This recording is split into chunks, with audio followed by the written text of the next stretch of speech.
12 కంటే ఎక్కువ లోక్సభ సీట్లే లక్ష్యం. వారసత్వ పార్టీల పాలన కుంభకోణాలమయం. ఎంఐఎం చేతిలో కాంగ్రెస్ బీఆర్ఎస్ కీలుబొమ్మలు. సిఏఏతో ఏ ఒక్కరి పౌరసత్వము రద్దు కాదు. బీజేపీ అగ్రనేత కేంద్ర హోంమంత్రి అమిత్ షా.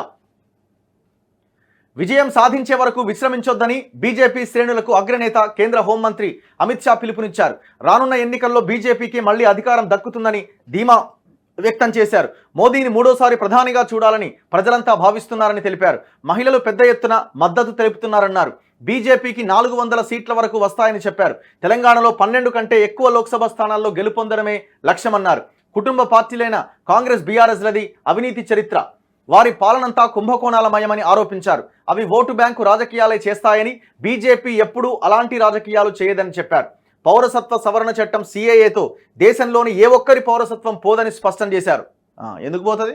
మిగతా వాళ్ళది ఎందుకు పోతుంది? మీరు చేసిన దాని గురించి మిగతా వాళ్ళది పోదు అని చెప్పడం ఎందుకు? మీరు చేసింది ఏ రకంగా న్యాయబద్ధమో ఎట్లా అన్నది ప్రజలకు చెప్పి కన్విన్స్ చేసే ప్రయత్నం చేయండి. మిగతా వాళ్ళది పోదని, మిగతా వాళ్ళది ఎందుకు పోతుంది? అవకాశం ఎందుకు వస్తుంది? పౌరసత్వ సవరణ చట్టంతో దేశంలోని ఏ ఒక్కరి పౌరసత్వం సరిపోదని స్పష్టం చేశారు.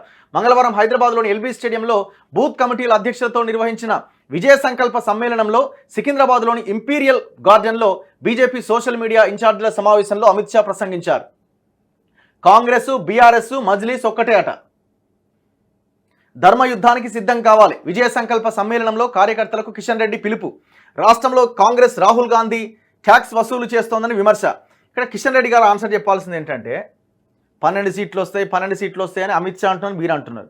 ధర్మయుద్ధానికి సిద్ధం కావాలని కార్యకర్తలకు పిలుపునిస్తున్నారు. అరే, మీ కార్యకర్తలని ఇష్టం వచ్చినట్టు కొట్టించి ఒక్కొక్కరిని 50 రోజులు జైల్లో పెట్టిన సైద్ రెడ్డి లాంటి లీడర్ని తీసుకొని ఆయన ఎంపీ టికెట్ ఇస్తున్నారే, నల్గొండ ఎంపీ టికెట్. మరి ఇది మీకు కరెక్ట్ అనిపిస్తున్నదా? ఆ దెబ్బలు తిన్న కార్యకర్తలు, ఆ నాయకులు 50 రోజుల పాటు హుజూర్ నగర్ సబ్ జైల్లో దారుణమైన తిండి తిని 50 రోజులు పూట గడిపిన ఆ బీజేపీ కార్యకర్తల నాయకుల ఆలోచన ఎట్లా ఉందో మీరు ఒక్కసారి కనుక్కున్నారా? పోనీ వాళ్ళు సరే తీసుకోండి బాగానే ఉంటుందని అంటే ఓకే, వాళ్ళే బయటకు వచ్చి మాట్లాడుతున్నారు కదా, అరే మాకు కనీసం ఇన్ఫర్మేషన్ కూడా ఇవ్వరా అని. అక్కడ అదే జిల్లాకు చెందిన ఇన్ఛార్జ్ జిల్లా అధ్యక్షుడు భాగ్యారెడ్డికి చెప్పినారా మీరు? ఆయన A1గా ఉన్నాడు ఆ కేసులో, A1గా ఉన్నాడు. మొత్తం 100 మంది పోలీసులతో కొట్టించింది మీకు తెలియకపోవచ్చు. ఆ రోజు బండి సంజయ్ అధ్యక్షుడిగా ఉన్నాడు. నేను అనుకోవడం ఆయన అధ్యక్షుడిగా ఉంటే ఈ వ్యవహారం కానిచ్చే వాళ్ళు కాదేమో. స్టిల్ ఇప్పటికీ ఆ కేసు పెండింగ్లో ఉందండి. హుజూర్ నగర్ కోర్టులో స్టిల్ ఈనాటికి ఆ కేసు పెండింగ్లో ఉన్నది. నేను అందులో A19గా ఉన్నా, బండి సంజయ్ A20గా ఉన్నాడు, రఘునందన్ రావు A21గా ఉన్నారు.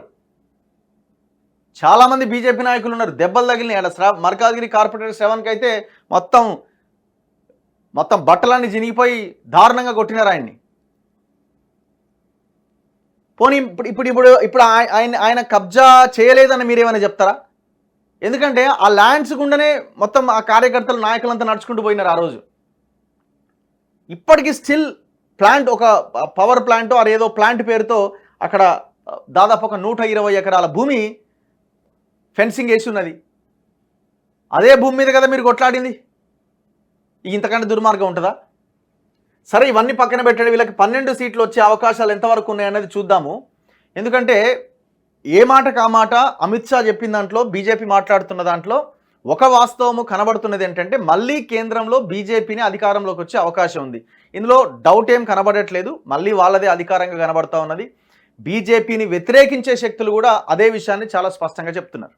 దాంట్లో ఇంకా రెండో అభిప్రాయం కూడా ఎక్కడ కనబడట్లేదు. ఎందుకంటే ఇండియా కూటమి అనుకున్నంత స్థాయిలో, రాహుల్ గాంధీ అనుకున్నంత స్థాయిలో ప్రజలు అంటే అయ్యో రాహుల్ గాంధీ అంటున్నారు తప్ప అది ఓటు బ్యాంకుగా మరలే అవకాశం అయితే కనబడట్లేదు. సో అందుకే మళ్ళీ కేంద్రంలో మూడోసారి బీజేపీ అధికారంలోకి వస్తుందని మీరు ఏదైతే చెప్తున్నారో అది వాస్తవం కావచ్చు.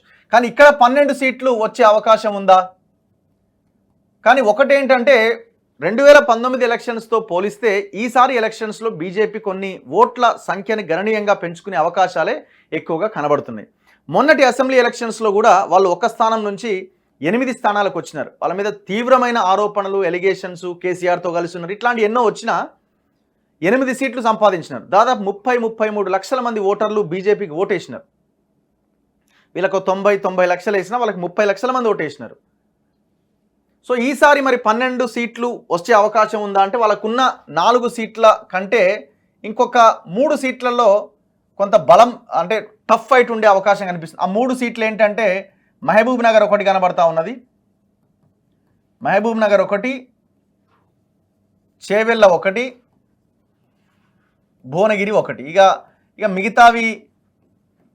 మిగతా నియోజకవర్గాల్లో పెద్దగా ప్రభావం ఉంటుంది అని అయితే నాకు అనిపించట్లేదు. ఎందుకంటే ఇప్పుడు ఈ ఎస్సీ ఎస్టీ రిజర్వ్డ్ నియోజకవర్గాలు కానీ లేకపోతే నల్గొండ ఖమ్మం లాంటి నియోజకవర్గాలు కానీ అక్కడ పెద్దగా పోటీ ఉండకపోవచ్చు, వరంగల్ కూడా.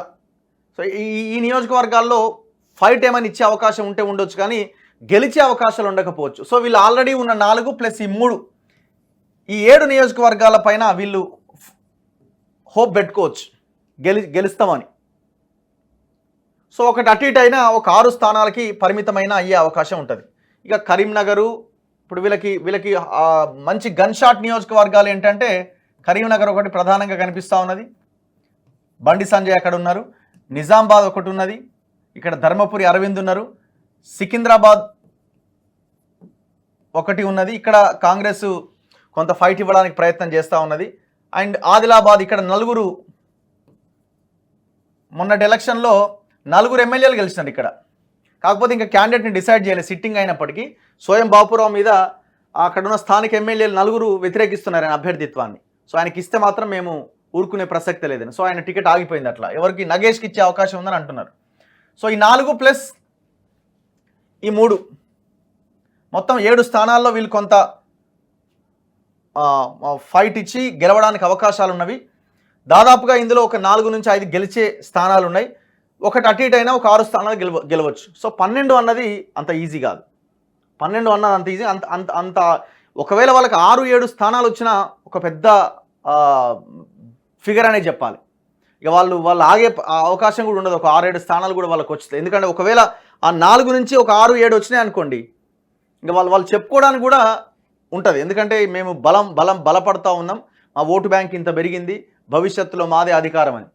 అప్పుడు కేసీఆర్కి ఇక సినిమానే. ఎందుకంటే వాళ్ళు చాలా క్లియర్గా చూస్తూ ఉన్నారు, కేసీఆర్ బీఆర్ఎస్ పార్టీని పక్కకు నెట్టేసి ఆ ప్లేస్ని మేము ఆక్యుపై చేయాలి, ఆ తర్వాత కాంగ్రెస్ వర్సెస్ బీజేపీగా ఫైట్ మారితే మేము ఈజీగా కాంగ్రెస్ని కొట్టొచ్చు అన్న ఒక దీంట్లో వాళ్ళు ఉన్నారు.